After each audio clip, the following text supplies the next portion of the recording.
I'm here today to discuss the major types of spiritual leaders we have in Nigeria. Here, I'm not just talking about the pastors, I'm talking about both the pastors, the affairs, the native doctors, the traditional herbalists, the reverend fathers, all the spiritual leaders. Let's discuss in detail the types of spiritual leaders we have in Nigeria, irrespective of the dimension they are functioning under. Now, I will be defining them under three categories. Number one are those ones that knows the truth and do it. Number two are those ones that know the truth and choose not to do it. And number three are those ones that sincerely don't know the truth. They believe on the lies and it has been working for them. Always remember, whatever you believe in, keep and will always work for you.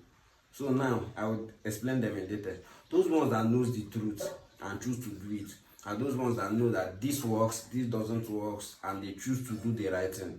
They know the truth and they want to preach the truth. And most times, they are the ones mostly neglected. If you come to the Christian world, there are those reverend fathers, there are those pastors that you feel like their churches, they preach well, they talk well, but their churches are not growing. This is because in the religious kingdom, the lie says more. So in this category, you'll find some of those pastors, those reverend fathers that you feel that they are spiritually strong, but they are financially and physically weak. You see those native doctors that you feel like this person has power, but the person is not making any impact or making any money from it. They're the ones that they choose to worship what they know and believe in because they know is the truth. And anybody that's saying nobody will pay you to say the truth, that is one thing we always have to bear in mind. Nobody will pay you to say the truth. So most times it seems like they are not progressive, but they are, because they are seeing their own reward in the spiritual aspect, unlike majority of us that calculate our reward in the physical. So the second ones are those ones that knows the truth but choose not to do it. Most times this is because the truth doesn't favor them.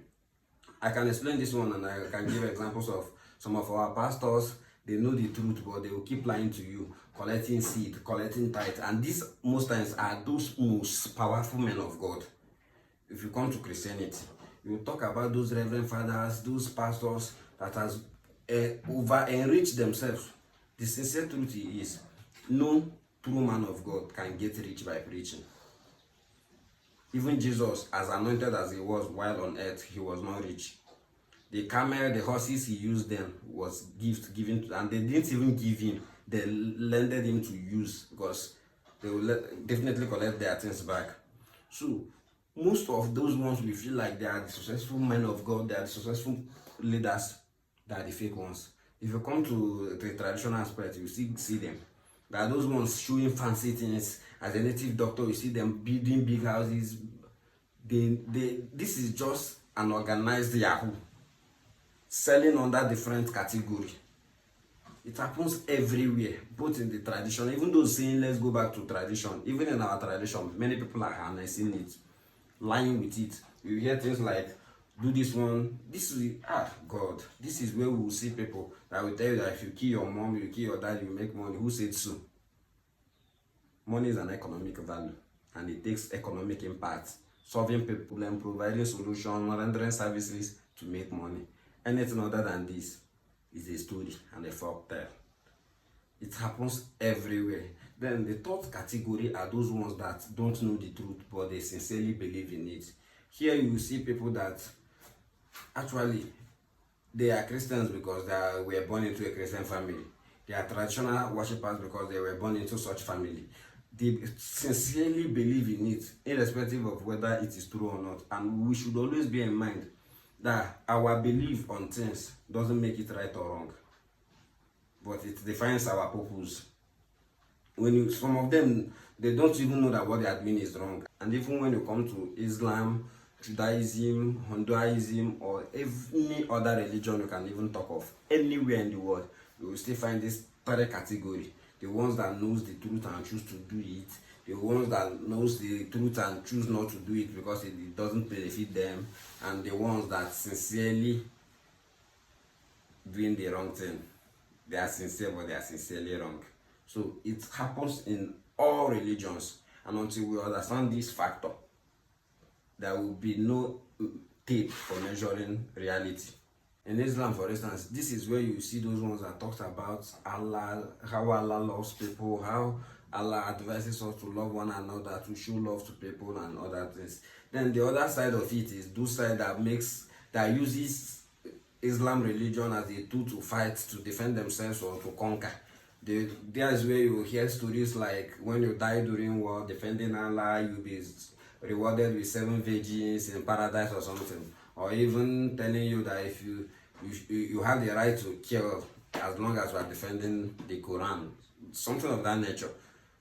We know the truth, but until we accept the fact that the religion of today has been tilted from the top, where they will just pick some fats as the foundation and then add some sugar, just like our cake. After baking our cake, we need to add icing to make it look attractive. That is what they are doing to us. And they don't even believe that what they are teaching you is wrong. They just are convinced in themselves. Sincerely, they are sincere, but they are sincerely wrong. Yes, you can be sincere and still be sincerely wrong. So these are the 3 major. We have other categories, but if you check it well, you will find out that each of these categories falls under these 3 in one way or the other, which are the ones that knows the truth and choose to do it irrespective of not getting a massive result or reward. The ones that knows the truth but choose to do the wrong thing because it rewards better and is more profitable. These are the ones we always see as the successful or the most powerful spiritual leaders. And thirdly, the ones that are sincere but are sincerely wrong. They are doing what they believe in, even when not knowing that what they are doing is wrong. So in these categories, ask yourself, that person you have so much believed in, that person that have always chained your heart, your soul, into believing in what is not. Tell yourself the truth. What category does that person fall under? Is he sincere? Is he being deceptive? Or is he just being ignorant without knowing? If this is your first time of seeing our video, remember to share, like, and show your support. Here in Humanity, we always discuss humanity without sentiment. Thank you.